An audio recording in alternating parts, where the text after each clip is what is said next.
But there is one person that I have to single out because I would not be here before you today, nor would you be touring this community college, which has some of the most innovative programming and equipment and faculty and resources of any community college that you will find nationwide. And all of that is really due to one man, and that is Dr. Robert Sandel. He is our president, our leader, and he really gives us collectively in this room and on this campus the ability to kind of run wild with our ideas, and it has been such a blessing to work with him. So I'm going to let him officially welcome you to the college. Thank you. Thank you.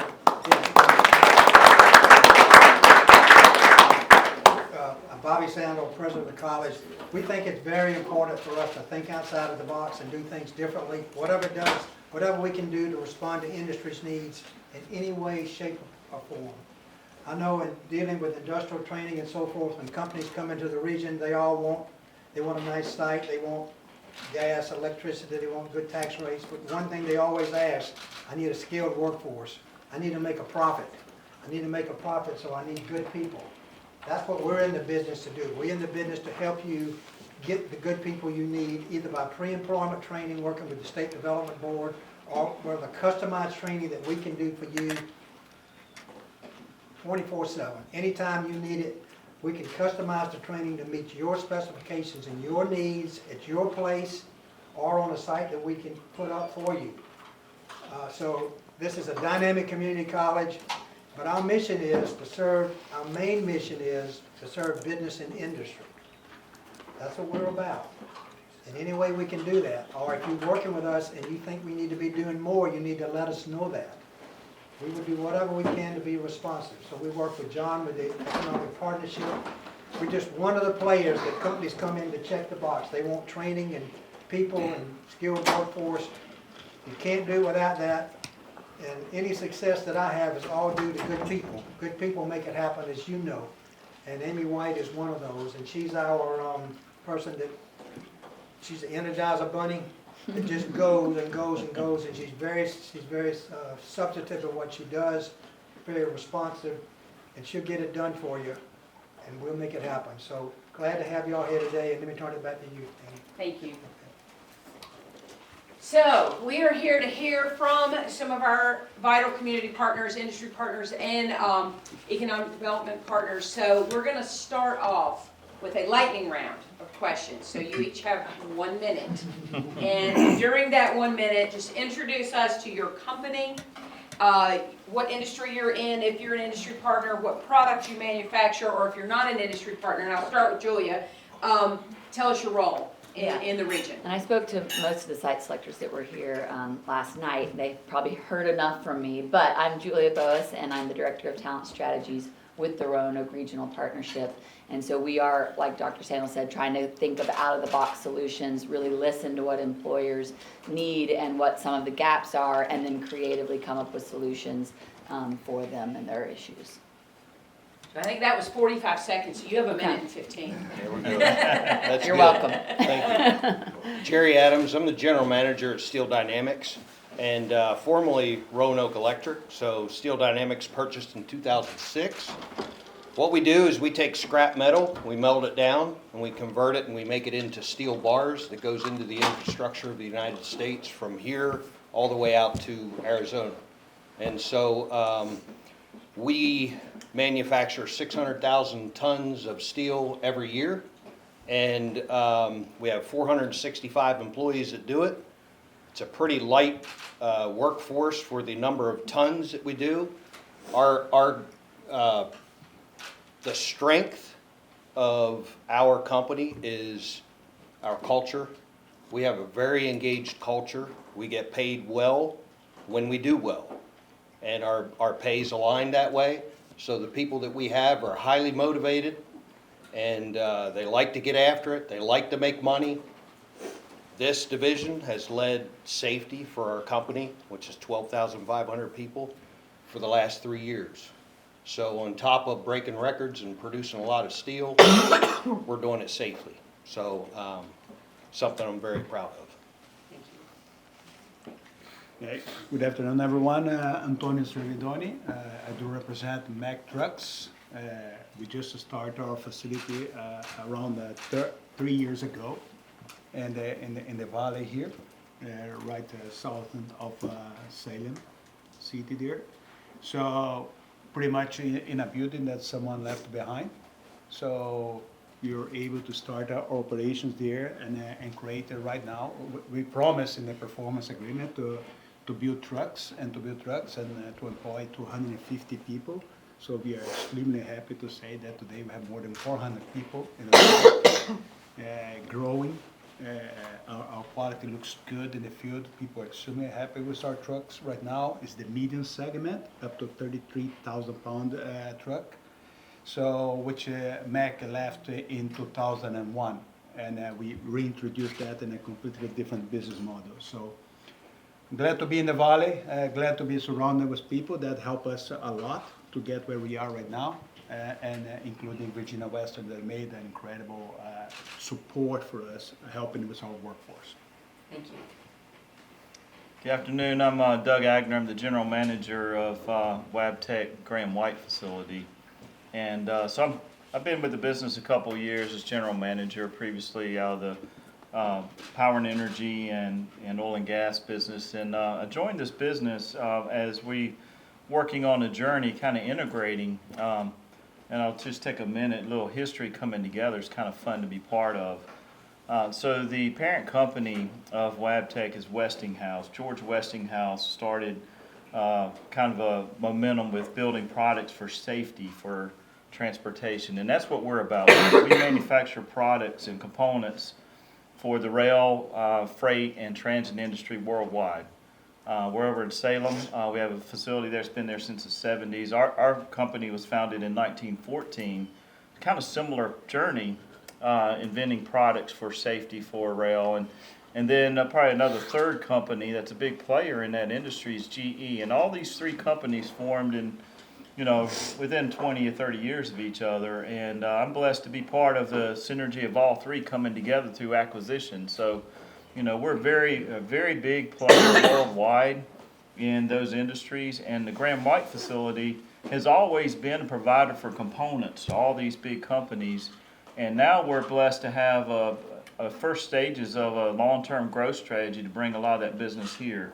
Most recently, we are closing down the original Westinghouse facility in Pennsylvania, in Wilmerding, and the original product lines and about 60% of that business through the collaboration and support from the local community. And I look around the room, and so many people in this room was a big part of a success story to win the opportunity to bring those operations to Salem, Virginia.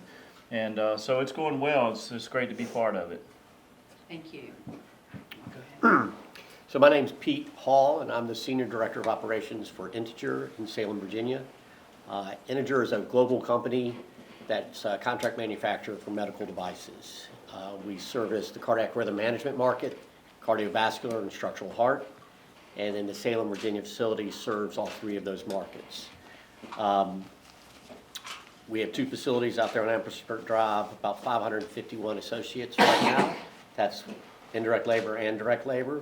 So we're a strong engineering-based company.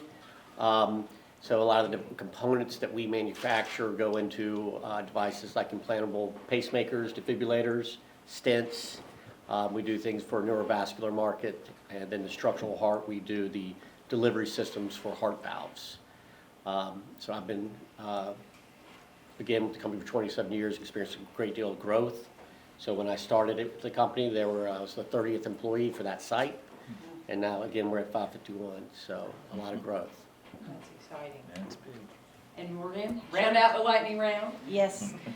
Forgive me. Allergy is mixed with a pepper that is stuck right here in my throat. So I'm going to sound like a frog a little bit. But my name is Morgan Romeo. I am the Executive Director of the Greater Roanoke Workforce Development Board.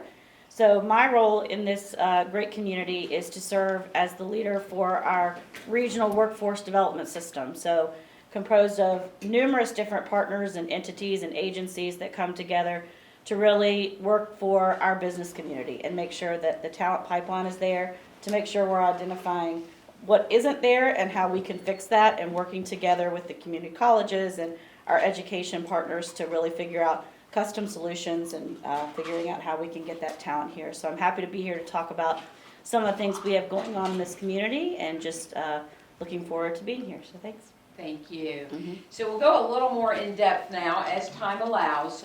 Just keep me on track, Ann Blair, because I will talk forever about the awesome community that we have. But I'm going to start with Jerry. If I could start with you, because Steel Dynamics, as you mentioned, is a legacy manufacturer. You have been here, I remember when it was Roanoke Electric Steel.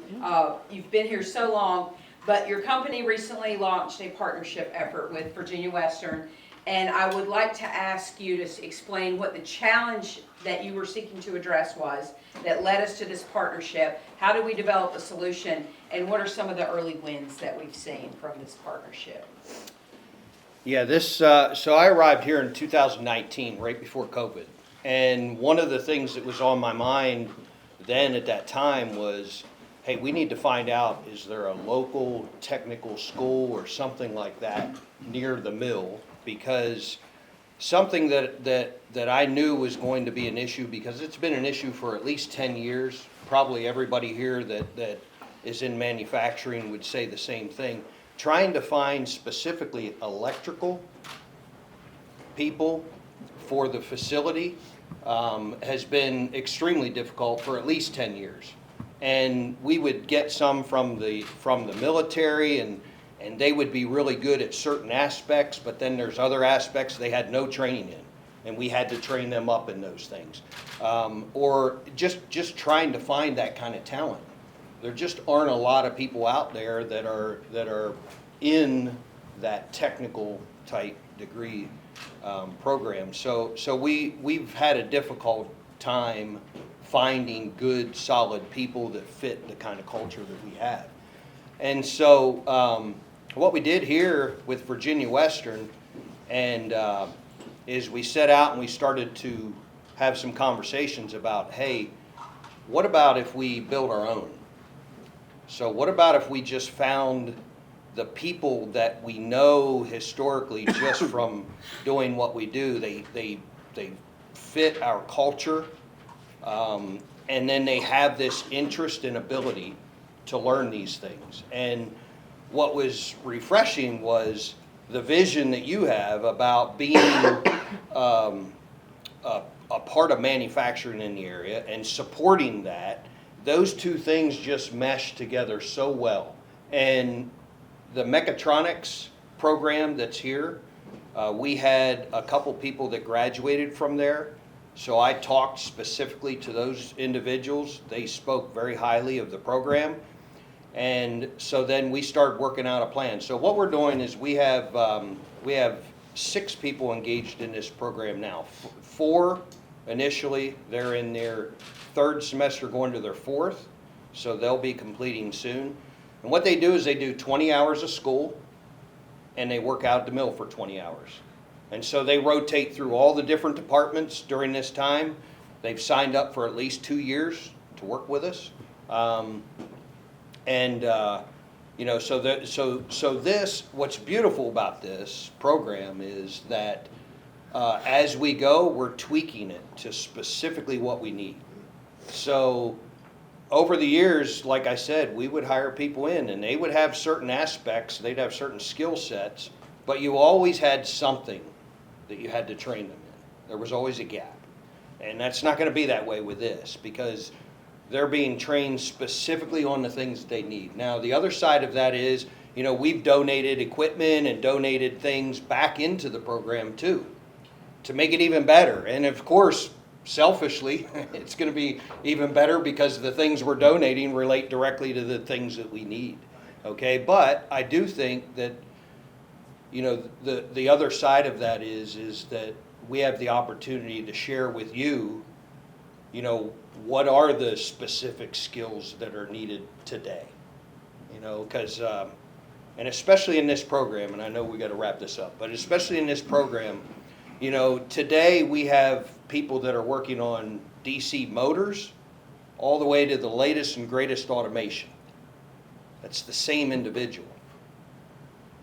So these people the students that come out of this program, they're gonna be able to handle all of that stuff. Which is, you know, we're a lean company. We do a lot with a few people. And we like it that way because we spread the profits among the whole group. So the whole team likes it that way. So, you know, this has been just a great win. I'm talking about expanding it to other areas on the business side too, because I think we could do even more. So, Thank you, and it is so impactful to have involved industry partners like this that can inform our curriculum. And we really do rely on them to tell us what to offer our students. So thank you for that, and that, as I said, you're a legacy company. Let's turn to Mack, which is a relatively new company to the Valley, opening, as you said, in 2020. What has been your experience in recruiting? How have training resources that are available in the region been of assistance to you? And can you speak specifically to how responsive regional partners have been in custom training? Well, for sure, being a startup, get into the market and get to find the people that like to build trucks, you know, if they do truly understand what they're getting themselves into, was a major challenge in the beginning for us. How to get that plan to start up. We have two different challenges just for me to get there, what I'm going to get. But for you to understand, it's like, once we, Mack, decide to put this plant here, was not in the same business model that we have the other plants. So we decided to create a partnership model that's a completely different business model than what we used to do. So it's like, okay, it's like to get married, you know, and then now you live under the roof with a different person, you know? That's the same. We have several companies that together, we engage everybody intellectually to start. Okay, now the problem becomes our problem, not just your partner problem, because everybody needs to make it happen. So, okay, once you start to go into the workforce and start to bring the workforce, it was not that difficult to find people to come into the plant. But it's very young workforce, no leadership preparation, no understanding what that quality looks like, no understanding how that relation inside a new plant and in a startup at the same time. Everything needs to be activated. How to put your equipment, your process together, things to move all at the same time.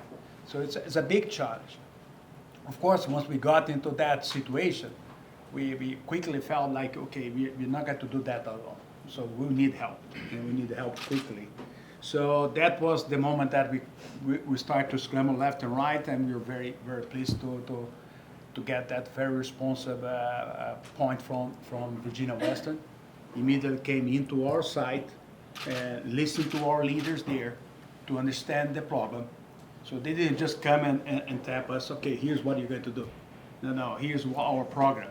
No, it's exactly like Dr. Sands says, okay, they came into the plant, they understand the problem, they listen to us, and then they prepare a complete 10 modules. How to deal with leadership, modules, how to deal with quality, and then they make that proposal, we agree in the frame, the time frame and everything, and we start rolling out. The only thing that we ask is like, you need to do that in the factory and not in the college. Right. And they were very responsive, we'll do it. So it was fantastic, even Regina that's here present today was a big part of that story, coming to train leadership development there. We call it Essentials Leadership. It was an incredible opportunity for us to build that foundation. Are we where we want to be already? No. Are we doing our performance and everything better than we expect? Yes. So we still need to go further. But this was a base structure to get us off the ground. You know, I think that today we are doing extremely good. We need to do better. But we went further. Then we went for more technical aspects. Okay, so that was maybe a secondary test into the system, kind of, because we need the PLC training. So once we visit the college here, was David there. So you guys have all their paints, everything's Allen Bradley. So but we don't have Allen Bradley. We have Siemens. Okay, so We can do both. okay, but again, the team was very responsive. put everything together, say, okay, you're going to get the seamless education, okay? And we got it. So it was another layer of success there in the education process, more in-depth in the technical aspect, you know? But gave us an incredible, you need to go to the plant to understand the results of that. So this is a plant that started to make trucks and today is making automated guided vehicles by themselves. You know, with the students from community college, getting that education, get that understanding, and make it products that today you could pay $250,000 for 1/10 of the price that we cannot afford to buy. But with the capacity that was given to them, they can do it today. So we still team up with Virginia Tech as well. We are advanced in technology with them. So we partner with Virginia Western, we partner with Virginia Tech, and that has been an interesting route that we're taking right now as well. So it's a combination. So we feel extremely good at where we are right now and the steps that we are taking. You know? Awesome, thank you. So we'll go down now to Wabtec, and you mentioned at the beginning about your expansion. I'd like to talk a little bit more about that. What's the status of that project? How do you see the region's workforce development partners assisting you in the future with the expansion? What can we do, and how can we be responsive to that need? No, thank you for that question. I'd really like to talk about that. So just a little more background on the expansion. The Graham White for decades has been a disruptor in the industry based on a skill set, ability to be flexible and adaptive. I mean, we build 20 or 30,000 different items a month, hundreds upon hundreds of different products, and we don't carry any finished good inventory. Our workforce is just very good at that mixed model type thing. And so when Wabtec was looking to grow the business, we identified this area based on Graham White's history of being able to do that and continue that, but on a larger scale. And so during the acquisition for several years, that activity got a little stale. And so we started trying to understand, okay, how can we rejuvenate that? And so when you look at the history, it was based on a private ownership. It had the family's well connected in the area and leveraged partners in the area. So we knew surely they exist. So in the last months, as we were able to win the opportunity to bring the work to Graham White, it's been a lot about working with the regional partners to assure us that we have that support. And we've capitalized on a lot of that, but we certainly have identified a lot of channels, kind of echoing the same comments before, with training, with a lot of diversity in the area. Our business is migrating from a very traditional manufacturing environment to a really highly automated environment, and we've assured that we have the opportunity to grow, and we've experienced that, but a lot more is to come. So as we grow and we advance through different levels of technology, and we've got a lot of just volume that's going to come to the area, we're comfortable now with the work we've done to win the opportunity, and actually started down the runway for some of these agendas with training and expansion. I know working with Julia, working on some marketing opportunities, build some more websites and training and things like that we know it's ready, and we're going to be capitalizing on it for decades to come now. So it's been a great success story. I can tell you, I can echo, and I know Tommy, you've heard it directly from our executive leaders, that they've been very, very impressed with the work that's been done so far to bring resources and support for us in so many different ways, and quite excited about it actually. I did sit in on the machining class at Rotec the other day as an evaluation. It was fantastic. It was really exciting. So yeah, and that's a great example. And I know there was some discussion earlier about training, but I think I'm glad you brought that up. I think it's a good example of the possibility. So we are looking at generations to come, and we have a program where we bring machinists in or professionals, and they go through an internship, then they later are employed for like 3 years, and we rotate them through all the different facilities, and they become leaders in the business. But we're actually looking back to the high school, and we want to bring people into the trades, and so that rotate partnership between the community college and the city school enables that propel with a lot of momentum, and we're really looking forward to just a heightened level of students coming into that program and rolling through a process to grow in our business. Awesome, thank you, and it was fantastic, so that's a win for sure. Yeah. Integer, a long-running employer in the region, you operate in Salem, you've expanded several times. What are the skill sets most common in your operation, and how are most of your positions trained? If you could talk about how the region's training and workforce system has supported your company's growth. Yeah, so I could talk to, the direct labor and then the indirect labor workforce. So with the direct labor, so there's different skill sets because we do machining and then we do laser cutting and then laser welding and then some melting and casting. So there's a lot of different skill sets. From the direct labor standpoint, we've really found a lot of success in partnering with the high schools. And we meet with the guidance counselors and we ask to meet with the rising juniors and seniors and those students that aren't going to college, because they can make a really good living here in the valley. And I mean, it's a great place, to raise a family. Cost of living's low, and so they can, with the right training, make a good living with just a high school education. And so we'll partner with the high schools. We'll do open houses. We welcome the students and their parents to come so that they can see it, to encourage, so the parents are on board and encourage them to support them. And then we'll do the apprenticeships as well, and bring them in, and then we'll get them. It's a 2-year apprenticeship program. We'll do a junior and a senior year, and then when they graduate, we'll offer them a job, and then we'll recruit in that fashion. We also, from an ideal, like a lot of engineering talents needed for Integer. So we'll do 2 things. So we'll do internal. So we provide tuition reimbursement for our existing employees. So we have associates that went on to be operators, then technicians, and then they went on and got a 4-year engineering degree. We paid for that, and then they're now engineers within the workforce. But we also externally, we look at recruiting at Virginia, and this area is in close proximity to a lot of really good colleges. You got Virginia Western right here, but then you also have University of Virginia, Virginia Tech. Virginia Tech's 45 minutes away, UVA's about 2 hours away.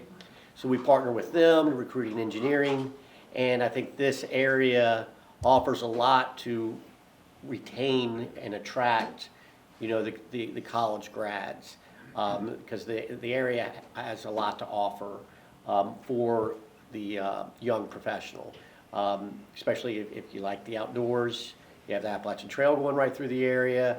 You have the mountains. You also got the city life if you want it. And then you have a lot of lakes in the surrounding area, Smith Mountain Lake, Letter Lake.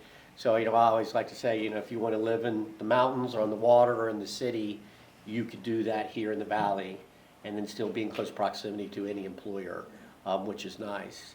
So no issues recruiting engineers or developing engineers internally. And then from a technician standpoint, maintenance techs or engineering techs, really, the mechatronics program here in Virginia Western has a lot to offer, and they do a really nice job of preparing them. The maintenance techs that we've hired out of the mechatronics program, we have 3, and I could say they are our best technicians in that department that have come out of Virginia Western.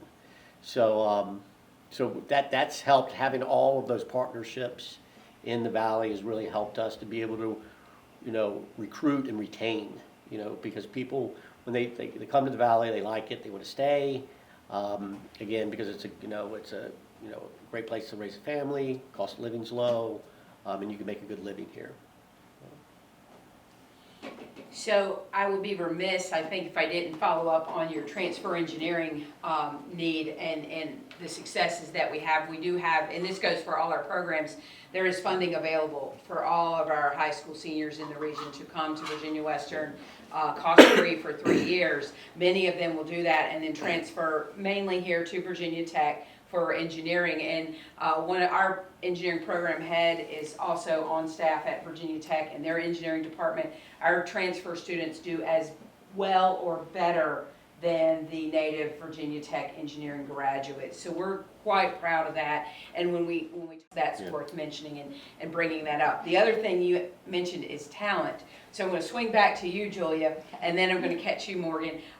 But I like innovation and I love talent retention. I learned that from the Roanoke Regional Partnership. I'm a microbiologist by trade, so I didn't know any of that before I started hanging out with these fine folks. But the partnership was one of the first regional economic development groups in Virginia to develop its own dedicated talent program.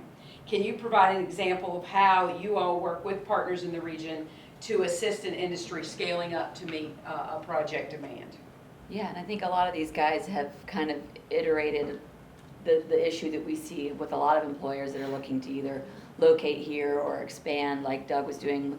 They have very specific needs, and the training, you know, they might be able to get some sort of general training, but all of them are going to have something that needs to be customized to fit what they are trying to accomplish. And so, you know, we're connectors, we are communicators, and so that's really what we do is we just try to make sure that they're aware and remove any barriers, you know, make it as easy and streamlined as possible for them to get connected to all these great services and resources. Mainly they just don't know. They don't know what they don't know. And so, you know, when we're going to sell to them, we've now started, and Doug was one of actually the first ones that we did this for. We've since been able to recreate it a few times, but it's kind of like a mini talent accelerator program where we put together a custom package for them, and we spoke about this a little bit last night. But basically, where we filled it with every single service, grant, incentive, program that our region collectively could provide, and then they could kind of go through and pick and choose the stuff that, you know, met their needs. And so, you know, I'll pick on Doug because he's here. You know, he needed some support from Morgan's organization, and I'm sure she'll be able to talk a little bit more about the workforce board and everything that they do in the area. They needed custom training options, and they needed to tap in to the CTE programs and the community colleges, so they were able to make those connections. You know, probably some of the career services folks as well at other higher ed institutions. They needed marketing support. They were, you know, they'd put their HR person in charge of marketing, and he's an HR guy. He's not a marketer, so he needed a little bit of support there. So we were able to go through, you know, one by one every single thing he was doing, and then, you know, we were able to put together a pretty robust package of different options that they could be doing. And then based on their budget, we connected them with some local marketing firms, and they were able to sort of launch that initiative for them and help them kind of be seen in all the best places. And right now, like, they reach out, they're like, you know, we'd really love to do potentially some video that could be used for recruitment and the high schools and other places, but also, you know, maybe start doing some training videos so that we can streamline some of these training options for future use. And so, you know, they're starting to go down that road. So it's not a one and done kind of thing. It's definitely like a ongoing relationship that we try to build with these people. As their needs change, we're still there for them. But yeah, just customizing all these solutions and making it easy and just right there in front of them, I think was one, you know, it made it just to where we could put it all out there in one document and they could just shop, you know, exactly what they wanted. Awesome. Yeah. Thank you. Morgan, last but never least, right? So the workforce board, so integral to our region. Can you give us some examples of how your organization has innovated, formed partnerships with other organizations and businesses to provide some unique solutions? Yeah. You do this every day, but just a couple. Yeah, I know.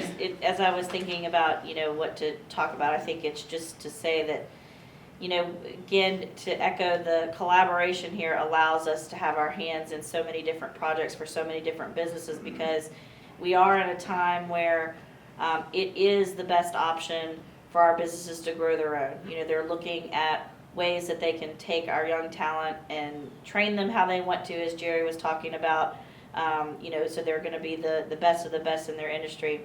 A lot of the projects that we are focusing on are really trying to help with just letting folks know of what businesses are out there, you know, kind of that marketing aspect. You've got, you know, 4 examples here of manufacturing companies that produce some pretty awesome products that have great employment opportunities that you don't necessarily have to have a college degree at first to get into. And so one of the things that we're really trying to focus on is registered apprenticeship. So registered apprenticeship has been, if you've done any research on the European model, it is the way to go in Europe. They have tracks coming out of high school that it is the thing to do there. And so that's starting to really take hold with our K through 12 school systems. And as Pete was referencing, those juniors and seniors are really starting to see the value of doing these apprenticeships while they're in school. And then when they come out, they have a guaranteed job. And really trying to change the mindset of that. We're doing signing days for kids as they graduate and really hyping it up. You sign a deal to play football at a school and you sign to play soccer, but why not celebrate those employment wins? And so that has become extremely big here. But really trying to encourage that registered apprenticeship piece because, again, companies are able to grow their own while also, getting talent right in the door and kind of getting some of those legacy skills embedded into that younger talent. So all the projects that we really focus on are very customized to our business.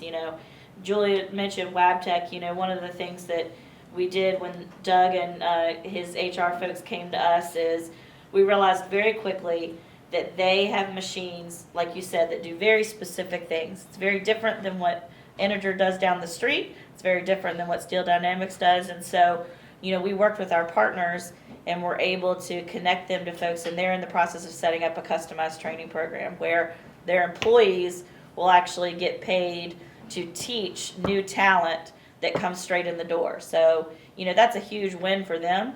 I think they're able to provide a little bit something to their employees, but also they have a direct pipeline of talent coming. So, that's just one of many that we're doing. But again, it's all about collaboration here. So figuring out how we can meet the business's need the fastest way we can do it with the most help we can. So. Awesome, thank you. So I want to throw out a question now. I'd like for our 4 industry partners maybe answer with one example if you can. Antonio, we'll start with you. What are some of the advantages offered by this region to those in the manufacturing industry? Well, it's very difficult for me to say different because I'm a Brazilian and came out of Brazil in 2007 to go to the US, and then I came to this region here. And I have been impressed with all the universities and colleges and everything that is surrounding this area. That for me, it's an incredible drive force. I'm a believer in formal education. I'm a believer in education systems that gives you what you need. So I don't think that it's the wrong place to be. It's a perfect place to be, on my eyes. Like my colleague said, you're close to the water. If you want to be in the water, if you want to be in the mountains, if you want to hiking, if you want, and you're here surrounded with all the opportunities in your life to get yourself better and educated and growing. And for the manufacturing side, I need people that's well educated. So one of the things that I can share with you in this diversity by being a Brazilian, there's no one in the leadership that has less than 2 master's degree. Okay? No one. And that's in the jungle down in Brazil. So, but you can see the power of that. The amount of horsepower that brings to the table in the manufacturing side. So the biggest challenge that we normally have here, at least from my company side, is like how to be competitive in U.S. soil, okay? Rather than goes beyond the south board there, that many of my competitors are there. So how you do that? And that's what I feel like we are in the right place here. Because we have the strengths, we have the capacity installed that can educate our people. We just need to find more means to to instill that desire in the people. So the partnership that we did, we got a couple of individuals in the plant going back to the school, going back for their graduation, going back for their formal education. But we need more. We need much more. We need to prep our people in the high standard. Say they have language, they can talk, they can understand. We spend time in education for quality, as I gave a little bit of an example that Virginia have, but we are way below where we should be in terms of language yet. But being here in this place, for me, it can't get any better. So you just need to find a way to instill people to move back to their education, you know, so get that strength, pump it up. Wonderful. Doug, would you like to chime in on an advantage that you feel this region has to offer manufacturing? Sure, and this is a little bit echoing a previous point, but I think the most important part, when I look internally at Graham White and Wabtec, what our value proposition is our palette of skills, right? So what's unique about our success is that we're a highly mixed model type business. So our employees are challenged each and every day to have a diverse palette of skills that sometimes breaks the traditional profiles of both engineers and salary people as well as hourly folks. But that also applies in our behavior as a business. Our business gets rewarded for having great diversity and having a mixed palette of skills and be able to adapt and be flexible. And I think that's the thing that this area and this team of folks around the area has demonstrated is a very integrated collaboration and ability to support us to be highly adaptive and flexible in ways that kind of other areas aren't very good at. You know, I left Houston, Texas, and I was in power and energy for a lot of years, then oil and gas, and, you know, it's all about volume, and, you know, not only your staff and your employees, they kind of get siloed into specific roles and limited skills, but our business behavior was that way as well. It was very difficult for us to kind of mix and match how, you know, what we do as a business, but it is easy to do it in this valley, and that's demonstrated from the work we did just to bring the business here. So to me, that's the thing, and I'll go back to Julia's shout out for her. That's exactly what help propel it, is to be able to see and have access and have introductions to all of the different services and suppliers in the area that can help us make this work. So to me, that's the key part of this opportunity in the valley. Wonderful, wonderful. Pete, would you like to add an advantage that you feel we have? Yeah, I would highlight, you know, three distinct things is certainly to attracting businesses and people and talent. I would say certainly the city, you know, and the support that Tommy and John give the businesses and the Commonwealth of Virginia as well. You know, we're looking at, you know, exploring our next expansion, and John and Tommy have been great to work with. I'd say the second thing is really the school systems and the education in the area. Again, you know, the public school systems from a high school and elementary and middle school, and then, you know, the community college, and then 4-year colleges around. We just right now recruited a continuous improvement manager out of Tennessee. He's from India. And in the Indian culture, it's education for their children. They place a great deal of emphasis. And that was a big decision for him and his wife on whether or not to accept the job and come here. And he asked a lot of questions around the school systems, you know, for his children, not only the high school, but then the colleges. And he did his own research and all that, and he was very, very impressed with what this area had to offer. And then I would say the third thing that I think that helps to attract is the cost of living here. If you look at, you know, you get a lot of money for the house here, so when you're bringing people, like, he was surprised of the size of house he could get. You know, it was going to be a major upgrade for him from where he was moving from. And when we attract people from the north, so that's a big thing. And then I just hit because I'll just throw this out. So we just attracted our NPI, our new product introduction engineering manager from Wyoming, and weather was a big thing for him. 4 seasons. Yeah. So yeah, Right. He's been with us almost a year now. In January, it was like 40 or 50 degrees here, and it was negative 30 in Wyoming. And that's an That's 80. an advantage, that goes That's in the an plus 80-degree column for sure. shift. huge. So I was like, you need to remind your wife of that every day you come home.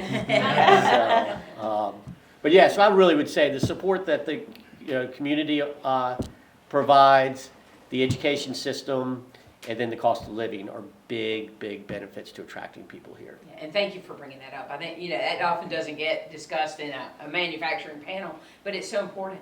Yeah. Like, that is really, really critical. Jerry, what would you like to add to the advantage list? Yeah, I would say, within our company, we're very driven. We love what we do. We take our work and what we do very seriously. But also, we talk a lot about life outside of work, and that's important. And so this area has a lot to offer outside of work. When you look at the outdoor opportunities here, and I know it's something that we've been trying to push in this area, I think we should continue to do that, because with the hiking opportunities, the hunting, the just all the opportunities to get outdoors and how beautiful the area is, there's a lot here that we need to take advantage of. So I think that's a big factor. What we talked about here, the cooperation. I remember when we met with Regina the first time and we started talking about this program and just how open she was to listening about what our needs were and how we needed to do things and how flexible everything was. And so I saw that here with Virginia Western, but I also see it elsewhere, because this is my 8th different mill. I've been all over the country. So, I have some experience to look back on and gauge this area based upon that. And, God willing, this is where I end my trip, right here. So, but that's how strongly I feel about the area. And I think the people here love this area, so they're very committed to making it better, continuing that, what's here. So. And that's, I think, discipline, non-specific. Everybody here feels that way. Sure. That's really Yeah, important to bring out. you feel that. You feel that. For someone that's been around a while, a bunch of different places, you can sense that. I like that. Wonderful. And from different perspectives, I will ask Morgan and the same question, and then I'll come to you, Julia. But what do you see as a big advantage to support manufacturing here? I definitely think that, I'd have to echo Pete with the cost of living. Again, that doesn't get brought up enough about that, but, to your point, the folks that are not here and, as they age and get older, that, settling down and everything happens, and maybe the Washington DCs and the New York Cities aren't as fun anymore in your 30s and 40s. So, it's a great place where, again, we can offer the city life and things to do with your family, the outdoors, the hiking, and the low cost of living. I have to admit, I was a boomerang. I left and thought there was nothing here and came back and actually learned that my father worked at Roanoke Electric Steel during summers as I was a teacher. I was my first day. I came home and talked about steel dynamics, and he was like, "Yeah, I worked there." So what? So had no idea when I was younger, but coming back here was an opportunity for me to settle down with my husband and my son, and manufacturing is such a backbone of this area. A lot of people talk about healthcare, that's definitely a big, but manufacturing is really one of the drivers of our economy. And so, I think we're able to help these guys out and facilitate a talent pipeline because of all the amenities and the assets that we have here. And so that makes our jobs a little easier for that. So. Awesome. Julia, you want to round out the advantage list? Sure, I feel like No pressure at all. Yeah, they hit a lot of the buckets, and we talked a lot about quality of place last night, so I think that they got a really good sense of the fact that we are big enough to where we have all the amenities of a large metro, but we're small enough to where you feel like when you move here that you make a difference and that the work that you're doing is changing people's lives. And that's a sense that I get from a lot of the ambassadors and people that I work with and talk to all the time, is like, I love that whatever I want to make or create or see in this region, I can just kind of set myself to it, and before I know it, there's like a whole group of people cheering me on and being like, yeah, let's make this happen and make that happen. So it's a place where you make a difference and you can make anything that you want to happen. And so I love working with all the people in this room and seeing all the great innovative work that they do too, because it inspires me and keeps me motivated and moving us all forward together as a region. Awesome, thank you. So obviously we have a great panel up here with immense fund of knowledge and immense experience. We also have a lot of economic development folks in the room. I'm a teacher by trade, so I'm going to do what we're supposed to do and ask for questions. I'd like to have some discussion now. No pressure, I'll come up with something else if you don't have any. But, you know, that teacher feeling when you look out, there's just silence. It's like awkward. But Icebreaker. I'll do an icebreaker if you don't ask questions. No, we won't go that far. But I do think we have such rich, robust information and experience in this room right now. Let's expand on that a little bit and have some discussion. Do any of our guests, first of all, have any specific questions that you would like to ask? I have a question. Thank you. So I think nationally, you know, communities are getting really good about getting to the high schools and working with the community college, but it feels like there's a segment of our population that are getting overlooked, whether it's people that have low skill sets, formerly incarcerated, you know, single parents that can't get into the workforce. As a community, is there any programs designed to target those individuals and improve their way of life? Do you want me to take that one? Take that one. Yeah, Morgan, so you have absolutely. that one. So, I mean, that's kind of that is the bread and butter of what we're doing right now. As you mentioned, you know, I hate to say after COVID, I'm kind of tired of talking about it, but, you know, after COVID, that's who's out of work right now. You know, we have a lot of folks, if they're out of work, it is because they have something that's preventing them from being successful. Our communities and our localities have invested heavily in our workforce system with a lot of ARPA money, COVID dollars that came in, specifically to target wraparound services. So if someone comes to us and they do have that barrier to employment, we fix it before they get in with the employer. That way it doesn't prevent them from being successful. So whether that's paying for transportation, whether that's helping them get a new car, paying for childcare, you know, getting them back up to date on mortgage or utility or rent payments, helping them with medical things, anything that we can think of that's going to prevent them from being successful, we tackle it before they get there. So have to give kudos to some of our localities for investing in that and making that happen. So. And I'll add too that we are looking to increase those kinds of activities that you just described, and to that end, Morgan and I have made a pledge with our workforce team here at Virginia Western. We have a corporate trainer, Virginia Cook is here today, and we also offer classes here on campus. So Amanda Decker is another member of our workforce team.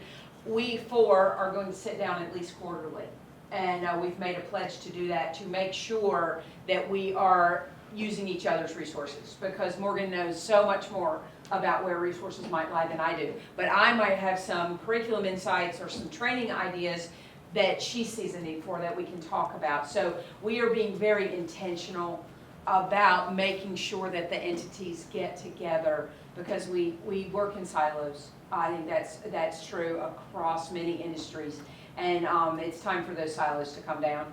And if we all know what each other's doing, we can help a lot more people that way. So great question, thank you. Yes, sir. Yeah, I think it's very important to know too that the community college, we work very closely with K-12. I mean, we're partners, and if you don't worry about who gets the credit, it's amazing how much success you can have. Absolutely. If you don't worry about who gets the credit, you just do the job. But we're trying to work with young people to get them on the right career pathways.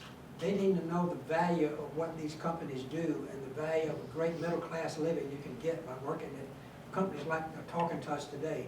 Parents need to understand that.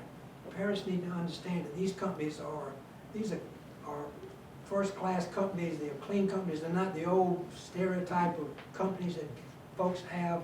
And these places are places that people really want to work, and you have a great future and career.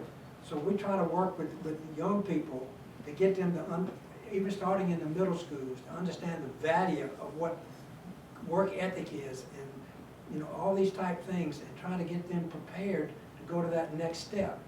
Because, and then those who come to Western, 80% of our students stay here. It's like they want to stay here. That's what these companies want. They want people that will stay here. But, you know, if you don't worry about who gets the credit, you work across the lines, you work with Morgan, you work with K-12, you work with all the partners. One of the greatest things I've learned is, one of the greatest strengths in the world is relationships. Relationships make everything. And so it's a value to have you here today, and it's a value to have the relationships that are being established in this region because of what we have. Absolutely. Yeah. Other questions from our guests? One more. Yes, sir. Yeah, with the success and growth of the manufacturing in the area and the unemployment rate so low in the area, how have you seen the wage, the pressure on wage inflation? I've seen other markets really, average wages go up in the last 3-4 years, 10,000 in certain industries. So, has the success been? It's been obviously a good thing, but has it impacted the wages of the new hires, et cetera? Have you seen that? Yeah, I can respond. I'm sure everybody has one. I've got a good perspective because we closed down a plant in Pennsylvania and moved it here, and we've got several other facilities that were competing for that opportunity, and so that was a big consideration, wages, but skill set and everything. And have we increased wages? Absolutely. We responded, but very mildly in comparison to other markets and other areas.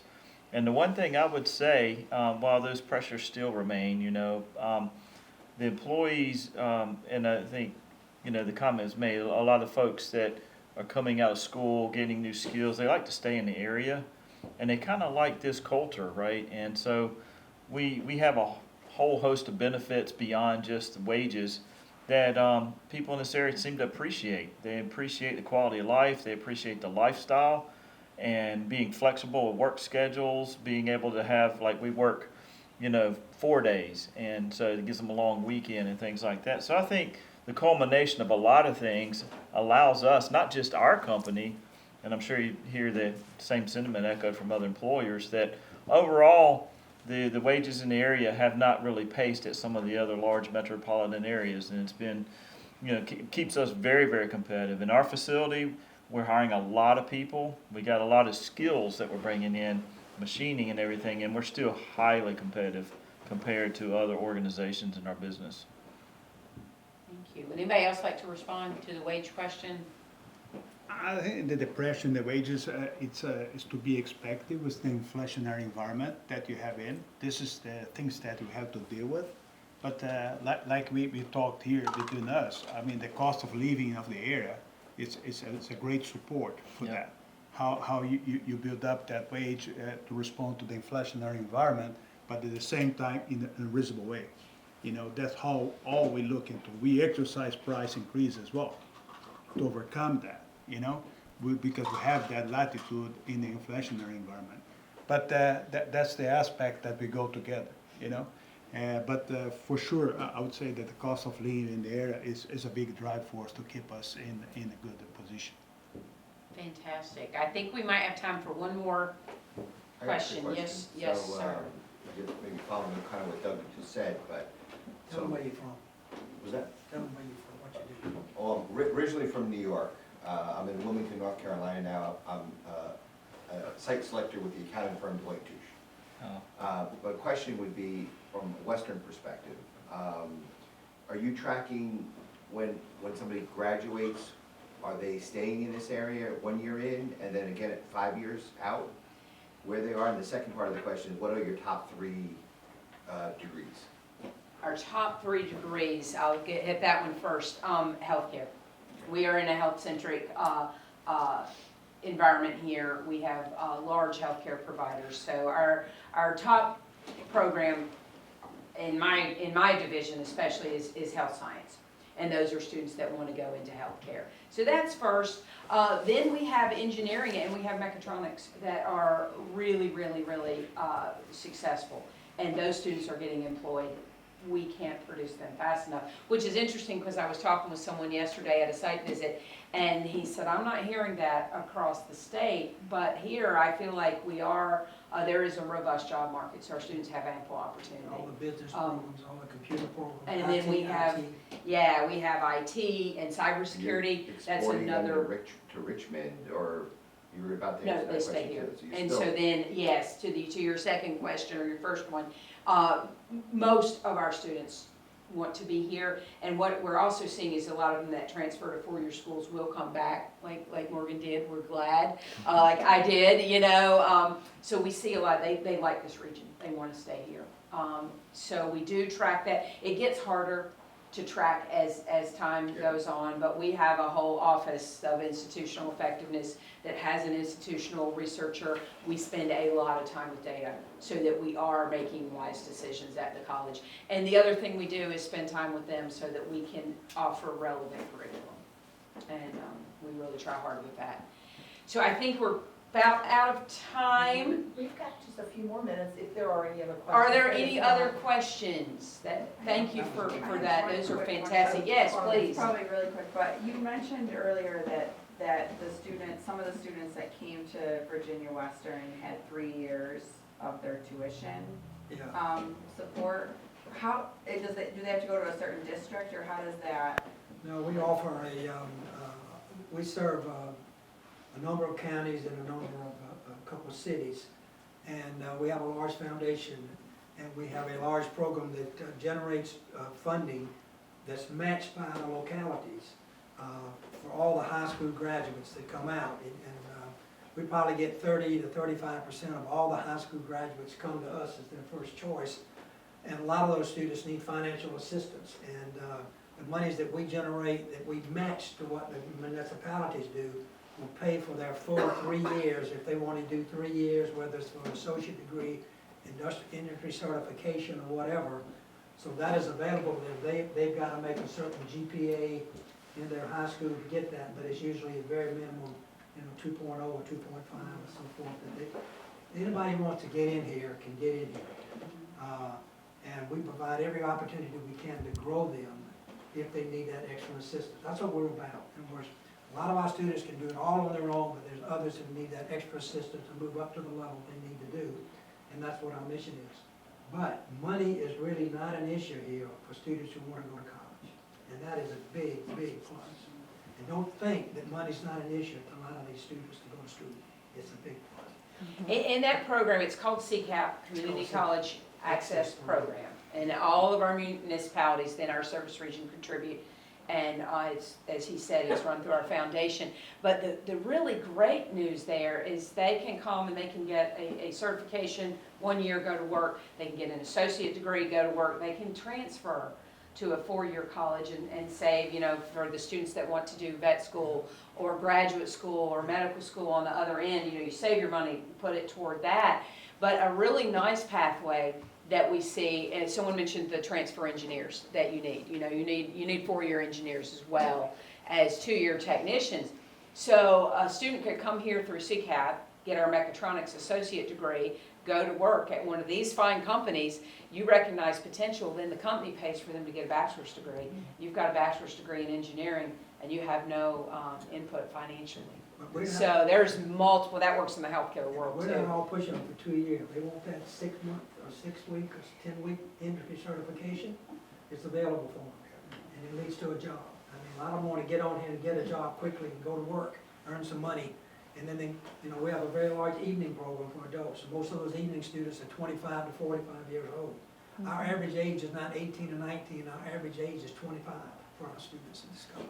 So is there a timeline where a family comes in, do they have to be a resident for a year or two to qualify? They have to be a senior in high school in one of our service areas Right. for that program, for CCAP.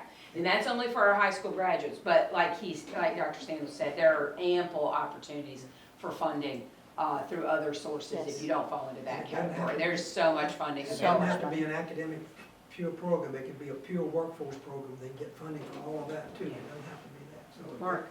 I just wanted to add, one thing that the college has been looking at lately that they came to us about was the fact that there are whole groups of people that are ESL, they're English, it's a second language to them, they're going out into the workforce and they're missing on opportunities like this because the language is such a barrier to them.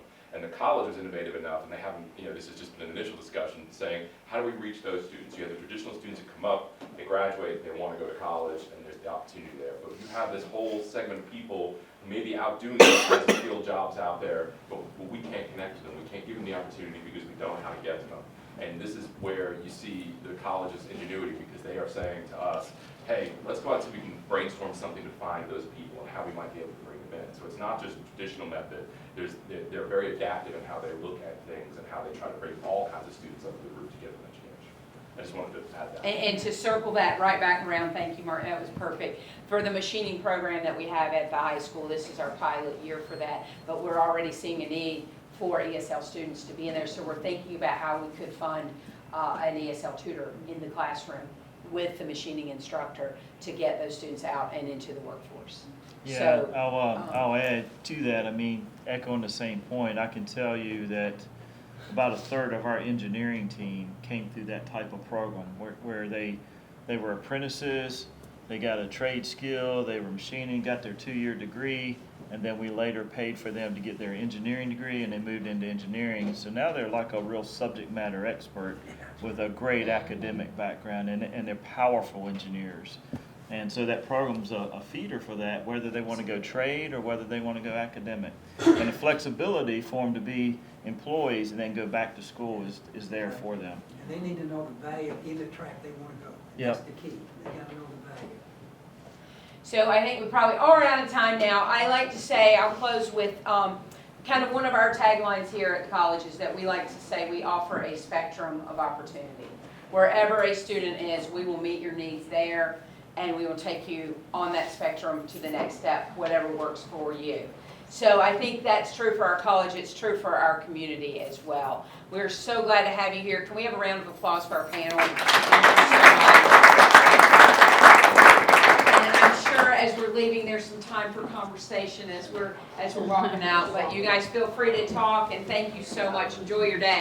Thank you.